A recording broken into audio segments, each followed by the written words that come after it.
Giovani, buongiorno e ben ritrovati sul canale di Neapolis 1926. Per prima cosa iscriviti al canale, è gratis. Come promesso, tutte le news di calciomercato e ce ne sono di molto importanti perché, come già vi ho anticipato nel video delle ore 16, ovvero quello di Victor Osimhen, attenzione perché qui salterà, sempre come va a finire che salterà e io voglio ridere veramente. Comunque, a parte tutto, partiamo con le notizie che sono arrivate questa mattina. Il nostro amico Niccolò Schira, o Scira, come cazzo si dice, Mila e Sciro, questa mattina alle 10:15 si presenta dicendo: il Bologna ha rifiutato 2 offerte da parte del Napoli. La prima era di 30 milioni più Zanoli, la seconda di soli 35 milioni per D'Andoi. I rossoblù chiedono 45 milioni per cedere l'esterno. Io vi ripeto, con tutto il rispetto che io posso avere per questo, ma 45 milioni, ma state buoni raga, ci metti 5 milioni in più, ci andiamo a prendere Garnacio. Seriamente, 5 milioni in più ti vai a prendere Garnacio, con 10 milioni in più molto probabilmente ti vai a prendere Lookman. Quindi ragazzi, ma di che cazzo stiamo parlando? Qui vogliono fare tutti i fenomeni quando si tratta di Napoli, vogliono tirare tutto il prezzo. Napoli e Tenesord, tiriamo il prezzo. Ma abbiate un attimo di pazienza, perché poi se arriva qualche squadra strisciata del nord Italia, aprite le pacche e gli date tutti i giocatori a metà del prezzo. Cioè, non riesco a capire. E poi dice: nei prossimi giorni il Napoli presenterà una nuova offerta da 35 milioni più il cartellino di Zanoli per arrivare a Andoi. Cioè ragazzi, ma qui veramente si rischia di pagare 45 milioni per questo? Uno che ha fatto 8 gol in campionato. Cioè, ma dove sta il nesso fra tutto questo? 45 milioni, ragazzi, se questo vale 45 milioni, Kvara allora valeva 150 milioni, abbiate pazienza. Lo vedete che il calciomercato è malato, è proprio malato, il mercato in generale è malato. Non c'è più un metro di giudizio per questi giocatori. Ma quest'anno hanno fatto benissimo, quest'anno, e metti caso l'anno prossimo fanno una chiavaca.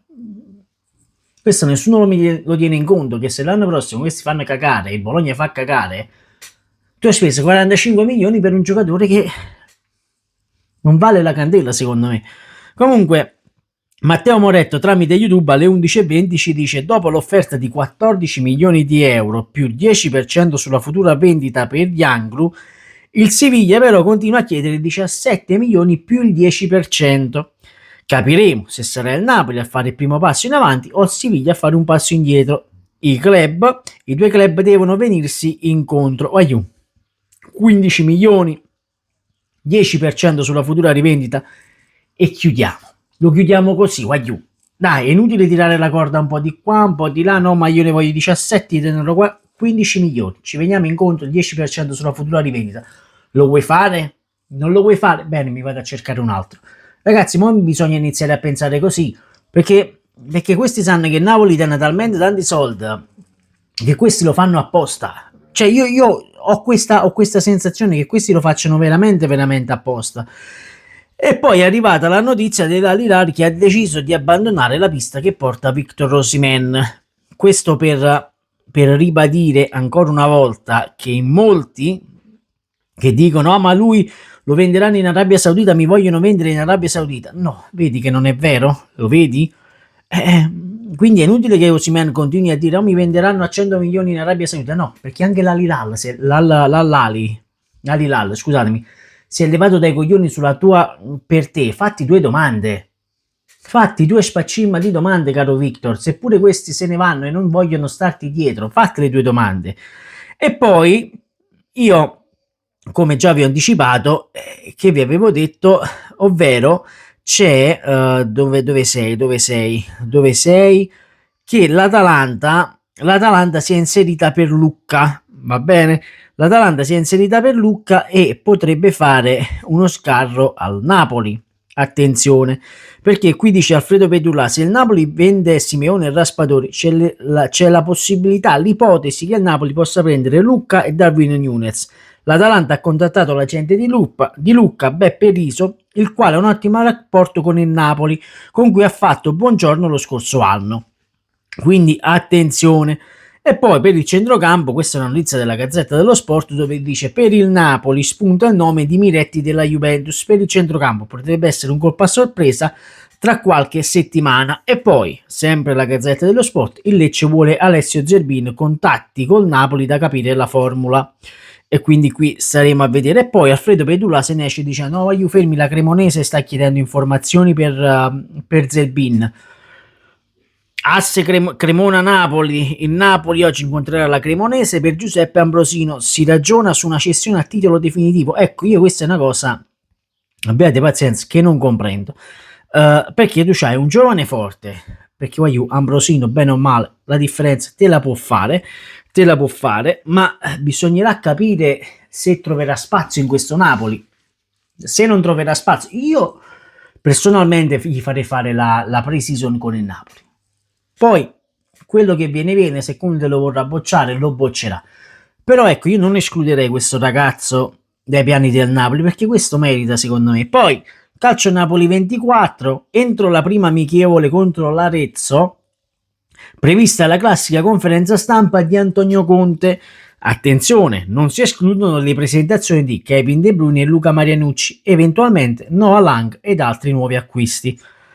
Fabrizio Romano in questo momento tramite il suo canale YouTube dice le visite mediche per Noah Lang al Napoli non sono state ancora prenotate, soltanto per motivi burocratici legati ai diritti d'immagine che si stanno completando.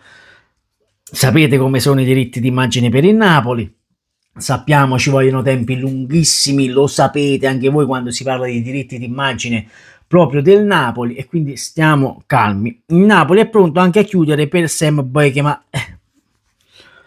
dico una cosa, posso dire, alzo la mano maestra, siamo da 2 settimane, una settimana, diciamo così, siamo da una settimana che sappiamo che oramai abbiamo bloccato sia Noah Lang e sia Boykeman, e va benissimo. Porco due, questi cazzo di diritti d'immagine li facciamo un po' più veloci? Li chiudiamo subito questi cazzo di diritti d'immagine, per piacere, tutte le volte dobbiamo stare lì una settimana, 2 settimane, un mese perché i diritti d'immagine di qua, cioè, e che cazzo, basta, basta. Comunque, io dico, in molti si stanno preoccupando proprio per il fatto di Osimhen, e tutti quanti stanno dicendo questo ci rovina l'estate, ci blocca il mercato a noi, il Napoli i soldi ce li ha, a prescindere da Osimhen i soldi ci sono. Bisognerà capire questo Galatasaray cosa vorrà fare. Mi metti la garanzia che mi dai 75 milioni? Bene, te lo do. Non mi dai la garanzia? Passiamo a un altro, lo venderò a 60 milioni, amen. Detto queste sono le news di giornata, sempre comunque Forza Napoli. Ciao.